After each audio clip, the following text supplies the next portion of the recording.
What up, What's boss up, man? Welcome to Kai's Barbershop. So what are we looking for today? I think I'm gonna go with the buzz cut. Okay, perfect. And just to clear everything up before you sit down, is it okay if I touch you? I'd love you to. How's it going, Miss Jones's AP Lane class? Hope you're doing good. I'm your host, Beckett Mechtenberg, with co-host Kai Saffron. Today, we're gonna be discussing the world's most controversial haircut, the buzz cut. The ladies hate it, the guys love it. Listen in for a deep analysis of the world's best and worst haircut of all time. All right, listeners. Before we start, we want to hear your opinion. What is your opinion on the buzz cut? Is it edgy? Is it bold? Or is it the dumbest idea ever? Well, before we give our own professional opinions, let's have your host, Beckett, go over the origins and the history of the buzz cut. To begin, let's talk about the history of this buzz cut, of this haircut. The buzz cut originated during ancient Greek and Roman times. It was sported by soldiers for the purpose of maintaining a clean cut for battle. This haircut is much more than it seems, though, because although it's practical, it also symbolizes confidence, masculinity, and honor. Now I can hear some of you guys saying, when I look chopped if I get one? The answer is probably yes. Although the buzz might not be well suited for a lot of you, it's not about looking good. It's about freeing those long locks that require endless styling and maintenance. Just imagine, instead of waking up at the crack of dawn to wash your hair for an AP Lang at 8:30 in the morning, much like what me and Beckett are doing right now. Instead, you can sleep in, do a quick rinse, and be ready for action.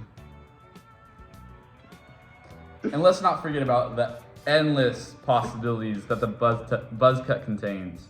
This trendy haircut can be an incredible canvas that allows for a variety of prints and patterns. From cheetah prints to spider webs, there's so much room for creativity and personalization. It's not just about being low maintenance, it's about being confident and expressing your own artistic persona. Well, now let's talk about why some people choose the buzz cut. Some do it to symbolize a fresh start. Some do it to get rid of headlights, much like what the Pierpont Elementary kids had to do in 4th grade. Beckett has his own personal anecdote, but we'll discuss that later. And some do it to get to their girlfriend bad. I personally had some friends, I won't name names, but that has happened before. The buzz cut can also serve as a metaphorical ridding of the old and kind of embracing the new, much like a fresh start in like a new job or a new, I don't know, sport, I guess you could say. Mm-hmm. Right? In addition to the embracement of change, the buzz cut can offer very practical solutions. Say there's a really hot day, like we'll probably get this summer, fingers crossed. Hopefully we have high UV for tan this summer, but imagine there's a really hot day like we'll get this summer, and the sun's just beating on your hot hair, your hot smoldering locks. The buzz cut offers a liberating solution. As the buzz cut rids yourself of your locks, it also allows for the breathing of the scalp, the removal and the removal of head sweat. This isn't just a hairstyle. It's a form of liberation and freedom. Okay, so much like what Beckett was saying, it's a very like a liberating solution, right? To like breathe, help your scalp breathe, but also from a monetary standpoint, buzz cuts are very beneficial. And us teenagers probably don't have a ton of money. I mean, I don't. I'm unemployed, sadly, but I know Beckett's got a job. I don't like to say the full I got a word. job. Okay.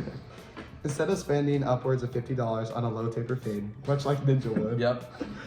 You can simply get some hair clippers and shave all around. All around. All around. Doing as much personalization as you want. Me personally, last year when I got a buzz cut, I kept it kind of simple, kind of a crew cut, nothing too, like I'm not gonna say flamboyant, but like nothing exaggerated. But also, a buzz cut doesn't really require like specific like hairstyling products. You kind of just wake up in the morning, make it spiky, do whatever. Not gonna you have want. there's no such thing as a bad hair day. And then, speaking from experience, buzz cuts are very easy to maintain. Here's the thing. The buzz cut is way more than a simple hairstyle. It's a new outlook on life. It embodies confidence, self-worth, and the choice to embrace one's true identity. So what does this say about us? I'm not sure. Are we all brave enough, all you in the audience, brave enough to face the world looking like an egg?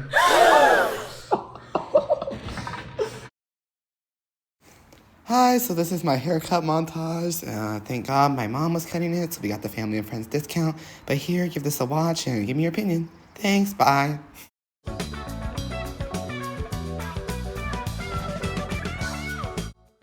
Now I know it may be a shock for some of our viewers looking at Beckett like this. It's not a good look. I can tell you. I'm right next to him, but we'll discuss that later. It's just process it while you can. To kind of like tie things together and conclude it, the buzz cut is a timeless piece, much like Playboy Cardi. It's a haircut that will never cease to be trendy. I think it's always going to be a popular one, like among teenagers and adolescent males. Similar to my favorite song by Katy Perry, Style. I think it's really just like a time. Would you consider it like a relic or like a piece in history that just like will never not be popular? It's always gonna have a place in pop culture and like the teenager experience. So as former survivors of the buzz cut, me right now, Beckett current, or me like previously and Beckett currently, we can confidently conclude that it was an effective way to reset and kind of like establish like a new beginning, right? Like, It's like a fresh start. it is a fresh start, literally and metaphorically. To like really wrap things up and conclude, we rate the buzz cut 4 stars out of 5 based on its practicality, feasibility, and appearance. Appearance is the main thing that drags it down, just because it kind of ends up making us look like we have an egg-shaped head. Yep. But yeah, thank you for listening on this week's episode. This is Hair Today, Gone Tomorrow, and I'm co-host Kai Saffin with our host. Beckett Mecklenburg. We'll catch you guys next week. Tune on the next one. Later. Peace.